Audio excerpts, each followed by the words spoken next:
जय हिंद दोस्तों, TN मेंटोरा channel में आपका स्वागत है। आज हम यूपी टेट हिंदी का प्रैक्टिस सेट करेंगे जो आपके लिए पेपर 2 और पेपर सेकंड के लिए पेपर फर्स्ट और पेपर सेकंड के लिए बहुत ही इंपॉर्टेंट होने वाला है। इस सेशन से आपको बहुत ही हेल्पफुल होगा। तो चलिए स्टार्ट करते हैं। हमारा आज का पहला क्वेश्चन है कि पेड़ पौधे हमारे जीवन के लिए क्या प्रदान करते हैं। तो पेड़ पौधे हमारे जीवन के लिए ऑक्सीजन प्रदान करते हैं। इसका ऑप्शन नंबर सी सही हो जाएगा। अगला प्रश्न कह रहा है कि आजकल पेड़ों की अत्यधिक कटाई से क्या बढ़ रहा है। आजकल पेड़ों की अत्यधिक कटाई से प्रदूषण बढ़ रहा है। इसका ऑप्शन नंबर बी सही हो जाएगा। अगला प्रश्न कह रहा है कि गद्यांश के अनुसार पेड़ों की रक्षा करना हमारा क्या है। तो गद्यांश नहीं होगा यहाँ पे। पेड़ों की रक्षा करना हमारा क्या कर्तव्य होता है। तो पेड़ों की रक्षा करना हमारा क्या है। तो पेड़ों की रक्षा करना हमारा परम कर्तव्य है। इसका ऑप्शन नंबर डी सही हो जाएगा। अगला प्रश्न कह रहा है कि स्रोत या उत्पत्ति के आधार पर शब्द के कितने भेद होते हैं। तो स्रोत या उत्पत्ति के आधार पर शब्द के 4 भेद होते हैं। इसका ऑप्शन नंबर सी सही हो जाएगा। तद्भव, तत्सम, देशज और विदेशज। अगला प्रश्न है हमारा कि रूढ़, यौगिक और योगरूढ़ शब्द किसके आधार पर पढ़े जाते हैं। तो रूढ़, यौगिक और योगरूढ़ शब्द बनावट या रचना के आधार पर पढ़े जाते हैं। इसका ऑप्शन नंबर बी सही हो जाएगा।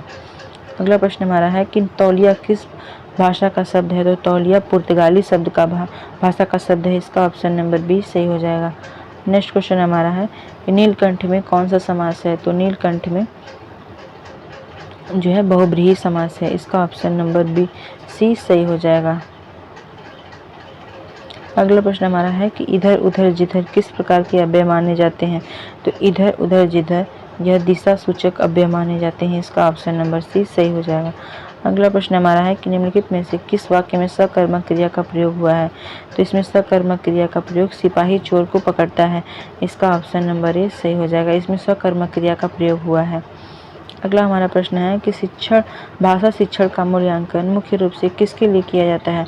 तो भाषा शिक्षण का मूल्यांकन मुख्य रूप से सुधार के लिए किया जाता है। इसका ऑप्शन नंबर बी सही हो जाएगा। अगला हमारा प्रश्न है कि कौशलों के सामान्य क्रम शुभोपल्ली के विपरीत मैडम मारिया मोंटेसरी ने जो कौन सा क्रम बताया था।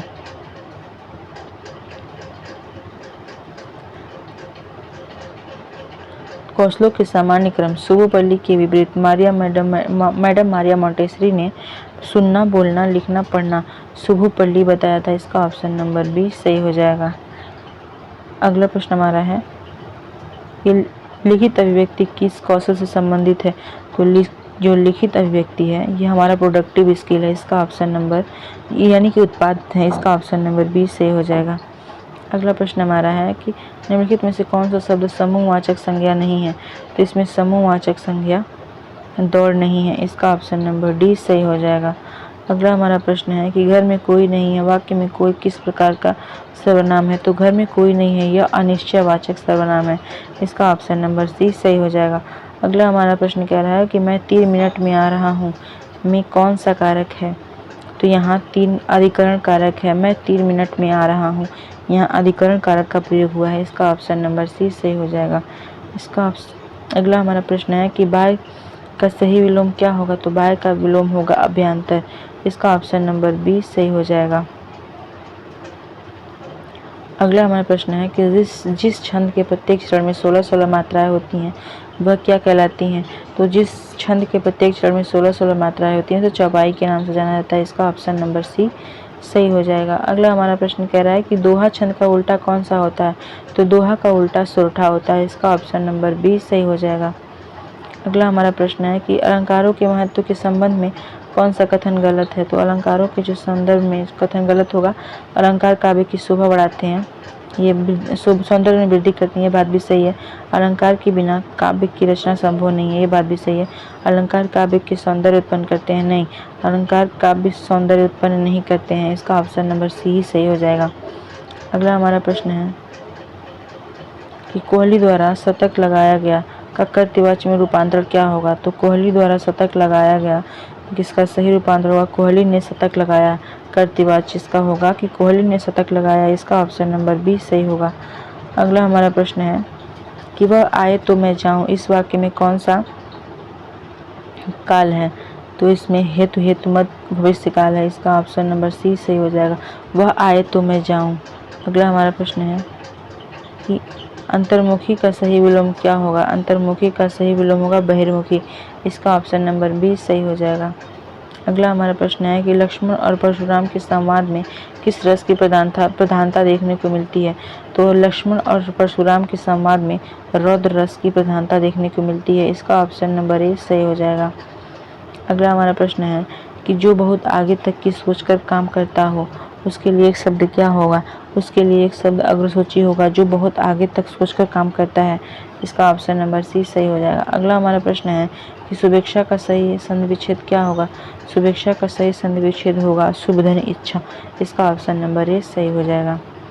अगला हमारा प्रश्न है कि रिक्शा किस शब्द का प्रसिद्ध शब्द है। तो रिक्शा जापानी शब्द का प्रसिद्ध शब्द है, इसका ऑप्शन नंबर सी सही हो जाएगा। अगला हमारा प्रश्न है कि ईमानदार शब्द में कौन सा विशेषण है। तो ईमानदार शब्द में गुणवाचक विशेषण है, इसका ऑप्शन नंबर डी सही हो जाएगा।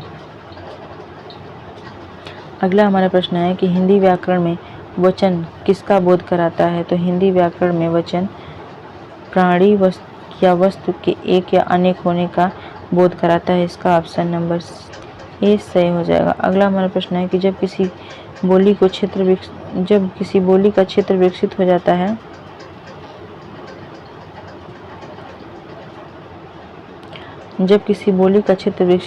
है और उसमें साहित्य रचना होने लगती है तो वह क्या बन जाता है। तो जब किसी बोली का क्षेत्र विकसित हो जाता है और उसमें साहित्य रचना होने लगती है तो वह उपभाषा बन जाता है, इसका ऑप्शन नंबर बी सही हो जाएगा। अगला प्रश्न हमारा है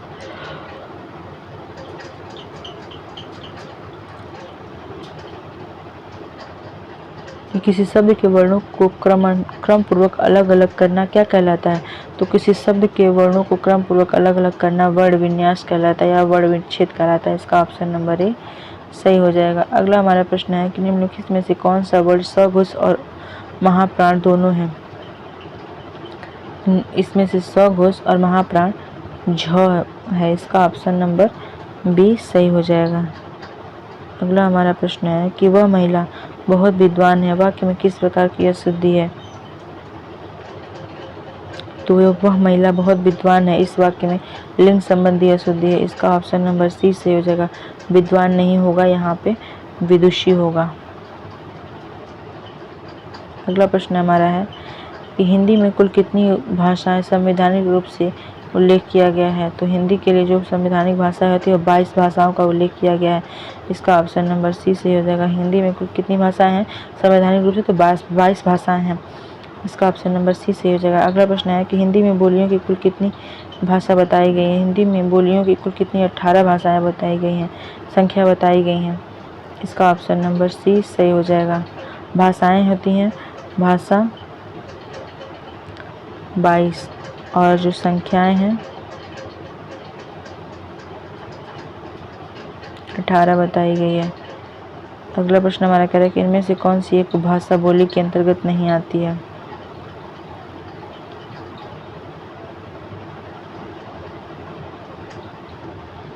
इनमें से जो एक उपभाषा है उपबोली के अंतर्गत ब्रज भाषा नहीं आती है, इसका ऑप्शन नंबर डी सही हो जाएगा। अगला हमारा प्रश्न है कि हिंदी व्याकरण में सर्वनाम में के कुल कितने भेद होते हैं। तो हिंदी व्याकरण के सर्वनाम में कुल 6 भेद होते हैं, इसका ऑप्शन नंबर बी सही हो जाएगा।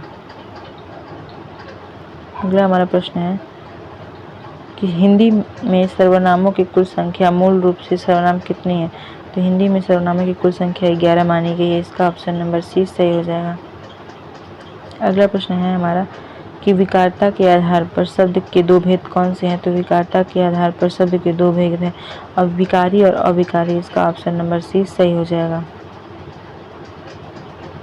अगला हमारा प्रश्न है कि अधिकरण कारक की विभक्तियां चिन्ह कौन सी हैं। तो अधिकरण कारक की विभक्तियां होती हैं में, पै, पर, इसका ऑप्शन नंबर डी सही हो जाएगा। अगला प्रश्न हमारा है कि छंद शास्त्र में लघु मात्रा के लिए कौन सा चिन्ह या वर्ण का प्रयोग होता है। तो छंद शास्त्र में लघु मात्रा के लिए ह्रस्व अ, इ, उ, ऋ का प्रयोग किया जाता है, इसका ऑप्शन नंबर सी सही हो जाएगा। अगला हमारा प्रश्न है कि जिज्ञासु शब्द का सही अर्थ क्या होगा? तो जिज्ञासु शब्द का सही अर्थ होगा जानने की इच्छा रखने वाला। इसका ऑप्शन नंबर 20 सही हो जाएगा। अगला हमारा प्रश्न है कि तत्सम और तद्भव शब्द पहचानने के लिए निम्न में से कौन सा वर्ड प्रायः तत्सम शब्दों में प्रयोग किया जाता है? तो तत्सम और तद्भव पहचानने के लिए इनमें से रेफ वाला शब्द या री मात्रा का प्रयोग किया जाता है तत्सम शब्दों में। इसका ऑप्शन नंबर 20 सही हो जाएगा। अगला हमारा प्रश्न है कि अव्यय को किस नाम से जाना जाता है? तो अव्यय को अविकारी नाम से जाना जाता है। इसका ऑप्शन नंबर 20 सही हो जाएगा। अगला हमारा प्रश्न है कि विशेषण कितने प्रकार के होते हैं? तो विशेषण 4 प्रकार के होते हैं। इसका ऑप्शन नंबर सी सही हो जाएगा। विशेषण 4 प्रकार के होते हैं: गुणवाचक, परिमाणवाचक, संख्यावाचक और सार्वनामिक।